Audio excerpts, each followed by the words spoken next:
অনেকে বলে কি নেতা খারাপ। আসলে নেতাকে খারাপ করে কারা? জনগণ। তার কারণ জনগণের হাতে যে সময় ক্ষমতাটা থাকে ওই সময় জনগণ ওই ক্ষমতাটাকে অপব্যবহার করে, আর পরবর্তীতে ওই নেতা ওই অপব্যবহার করে জনগণ 2 দিন, কিন্তু পরবর্তীতে ওই নেতা অপব্যবহার করে 5 বছর।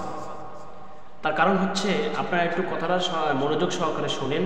এটা কারো পক্ষ নিয়ে এবং কাউকে ঠেলে এবং কাউকে ইঙ্গিত করে এই কথাগুলো বলতেছি না।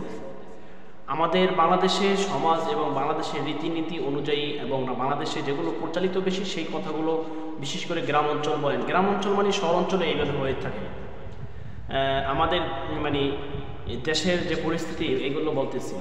আল্লাহ সুবহানাহু ওয়া তাআলা আপনাকে ক্ষমতা দিয়েছিলেন যে ভালো একজন ব্যক্তিকে প্রতিনিধি করার জন্য। আপনি ভালো একজন ব্যক্তিকে প্রতিনিধি বানান নাই এবং তাকে ক্ষমতাকে হস্তান্তর করে দেন নাই। ওই সংখ্যা কী হয়? আপনি সামান্য 1000 বলেন, 2000 বলেন বা 500 বলেন, এই টাকাগুলো নিয়ে আপনি তাকে ক্ষমতায় বসাইছেন। যে ব্যক্তি ওই নেতা বানাইছেন এবং প্রতিনিধি বানাইছেন, যাকেই বানাইছেন, সে ব্যক্তি হইতে তার নিম্নতম 1 কোটি টাকা বলেন, 5 কোটি টাকা বলেন বা 50 লক্ষ টাকা বলেন, তার টাকা খরচা হয়েছে। কিন্তু ভাই বিশ্বাস করেন, যদি একজন চেয়ারম্যানের যদি 1 কোটি টাকা যদি খরচ করা হয়, একটা চেয়ারম্যান হতে যদি 1 কোটি টাকা যদি তার প্রয়োজন লাগে, সেই জায়গায় সে 1 কোটি টাকা কীভাবে উঠাবে? তাহলে তারা প্রত্যেকটা বাসা থেকে এবং প্রত্যেক জায়গা থেকে চুরি করে তার টাকাগুলো উঠাতে হবে 5 বছরে। তার কারণ আল্লাহ আপনাকে ক্ষমতা দিয়েছিলেন একদিন, আপনি সঠিক একজন মানুষকে সঠিক প্রতিনিধি বানান। আপনি সেইটাকে অপব্যবহার করে আপনি টাকা খেয়ে আপনি যে যোগ্য না অযোগ্য লোককে আপনি যোগ্য স্থানে বসাইছেন।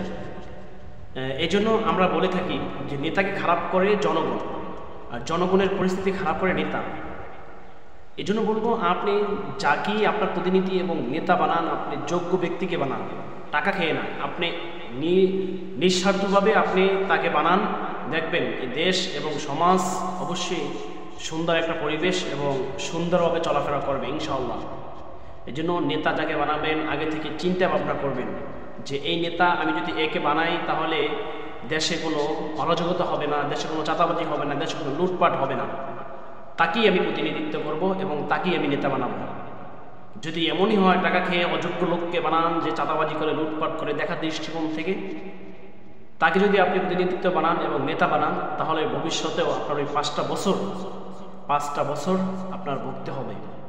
এই জন্য নেতা বানানোর আগে চিন্তা ভাবনা করে নেতা বানান।